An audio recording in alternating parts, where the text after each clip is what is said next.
बिस्मिल्लाहिर्रहमानिर्रहीम। अच्छा स्टूडेंट्स, आज हम एक्सरसाइज नंबर 8 करेंगे पेज 59 पर। तो ये बहुत टेक्निकल है, थोड़ा गौर से देखिए, बुक अपने सामने रखिए ताकि आप लोगों को ये नज़र आ जाए। अच्छा, इसमें लिखा है सेल प्राइस कंप्यूटेशन है। इसमें इसको थोड़ा जूम कर लो ताकि आप लोगों को नज़र आए। अच्छा जी, in June the Stein Herd incorporation sold 50 air condition for 200 each. अच्छा, 50 एयर कंडीशन सेल की हैं, 200 की कीमत है। कास्ट इंक्लूड मटेरियल, इस पर 50 रुपये लगता है। डायरेक्ट लेबर 30 रुपये लगता है। FOH जो है वो 100% ऑफ डायरेक्ट लेबर, यानी जितना डायरेक्ट लेबर है उतना FOH भी होगा। इंटरेस्ट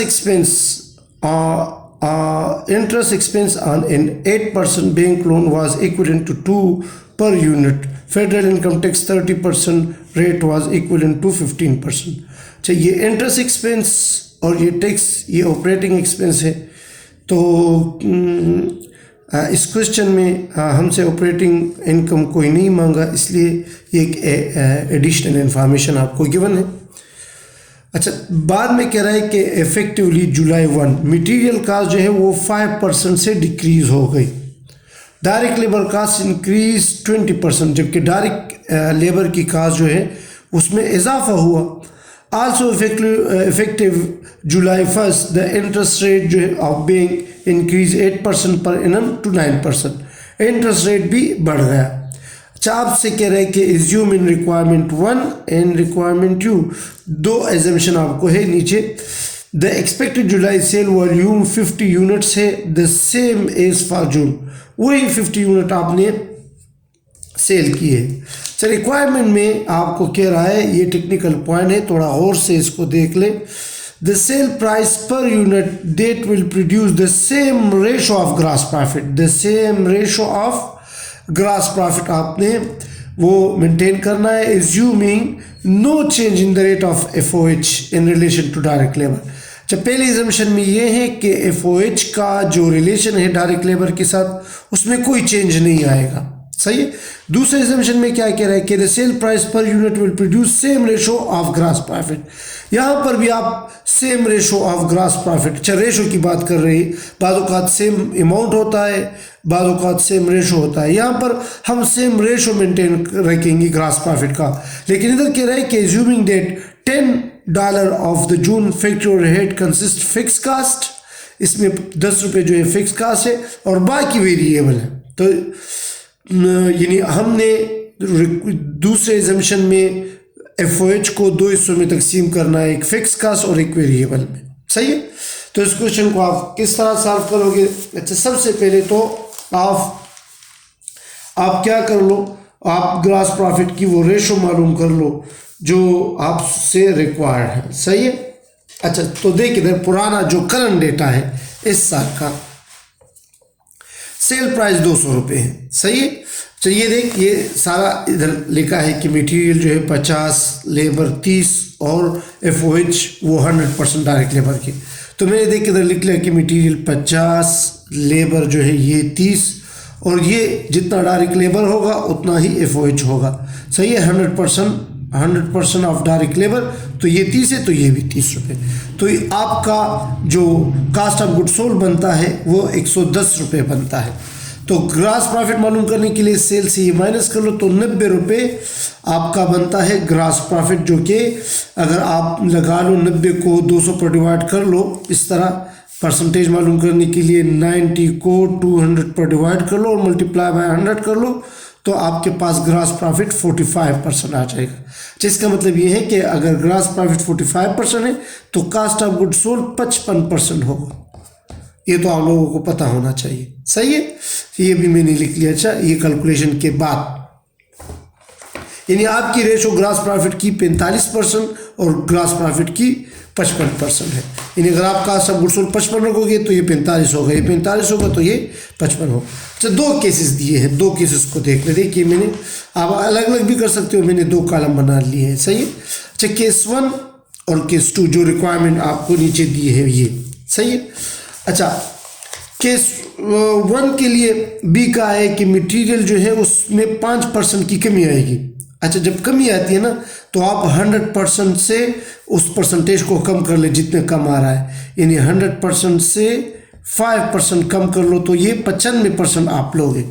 या आप इसको अपने तरीके से भी कर सकते हो कि 50 का 5% लो और 50 से माइनस कर लो, तो जो तरीका आपको आसान हो। मुझे तो ये तरीका आसान लगता है कि जितनी कमी आई है उसको 100% से कम कर लो। 5% की कमी आई है तो आप 50 का 95% लो, तो नया मटेरियल जो है जो पहले 50 रुपये था अब ये 47.5 बन जाएगा। अच्छा, ये मटेरियल दोनों के लिए सेम है। लेबर जो है उसमें 120% का यानी 20% का इजाफा हुआ है, तो 100 के साथ 20% ऐड कर लो तो 120 बन जाएगा। 30 का 120%, इस तरह भी कर सकते हो, या 30 का 20% लो और 30 के साथ जमा कर लो, सही है। तो ये पहले 30 रुपये था, अभी ये 36 रुपीज़ हो गया। लेबर के लिए भी कोई मसला नहीं है, दोनों केसेस के लिए सेम है। अच्छा, एफओएच के लिए मसला है। अच्छा, एफओएच पहले केस में कह रहा है कि वही रेशो होगी, तो 100% एफओएच जो है डायरेक्ट का लेबर का लो तो यही 36 आएगा। लेकिन केस 2 में मैंने कैलकुलेशन इधर की है, केस 2 में ये कह रहा है कि फिक्स कास्ट 10 रुपये होगा। अच्छा, फिक्स कास्ट तो फिक्स रहता है, लेकिन वेरिएबल कास्ट उसने नहीं दिया। अभी हम वेरिएबल कास्ट मालूम करेंगे।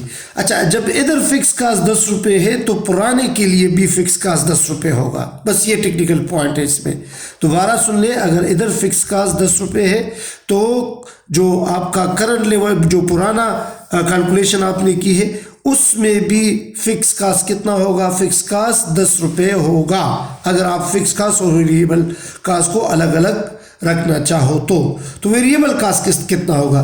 देख, वेरिएबल कास्ट पुराने में आपका एफओएच जो था कितना था? आपका एफओएच जो था वो 30 रुपये था। अगर 30 रुपये से मैं 10 रुपये निकाल लूँ तो वेरिएबल कितना बनेगा? 20 रुपये, सही। तो अगर 20 रुपये 30 रुपये में से है, अगर वेरिएबल कास्ट 20 रुपये 30 में से है तो इस 36 रुपये में कितना होगा? सही है। तो 20 को 30 पर डिवाइड करके 36 से मल्टीप्लाई कर ले तो 24 आएगा। तो अभी आपका नया कास्ट ऑफ गुड्स सोल्ड ये आएगा। कास्ट ऑफ गुड्स सोल्ड कितना? 119.5 और 117.5, जो कि कितना है? जो कि अगर आपने नई सेल प्राइस डिटरमिन करनी है तो इसको आप 55% रखोगे। कितना रखोगे? अगर कास्ट ऑफ गुड्स सोल्ड 55% होगा तो डेफिनेटली ग्रॉस प्रॉफिट 45% होगा, क्योंकि उसने कहा है कि ग्रॉस प्रॉफिट की रेशो मेंटेन रखनी है। अभी ग्रॉस प्रॉफिट तो इधर मालूम नहीं कर सकते क्योंकि हमारे पास सेल प्राइस कैलकुलेट करना है। तो इसकी मदद से मैं 55 के हिसाब से क्या करूँगा? मैं नया सेल प्राइस मालूम करूँगा। केस 1 के लिए क्या है?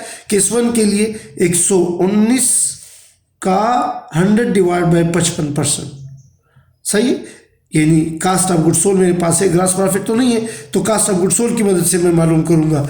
119 का आपने क्या करना है? 100% मालूम करना है 55 के हिसाब से। तो 119 को 100 डिवाइड बाई 55 करोगे तो आपका सेल प्राइस केस 1 के लिए 217.27 होगा। और केस 2 के लिए ये 117 आप लोगे। 117.5 मल्टीप्लाई बाय 100 डिवाइड बाय 55, तो इधर पर 213.64 होगा, सही। ये आपका क्वेश्चन नंबर क्या हुआ? ये आपका क्वेश्चन नंबर 8 हुआ। इस वीडियो को जो है अपनी अटेंडेंस भी लगवा ले वीडियो के आखिर में कमेंट्स में, सही है। और कोशिश कर ले कि चैनल को सब्सक्राइब करें ताकि जैसी वीडियो अपलोड हो आपको मिले, सही।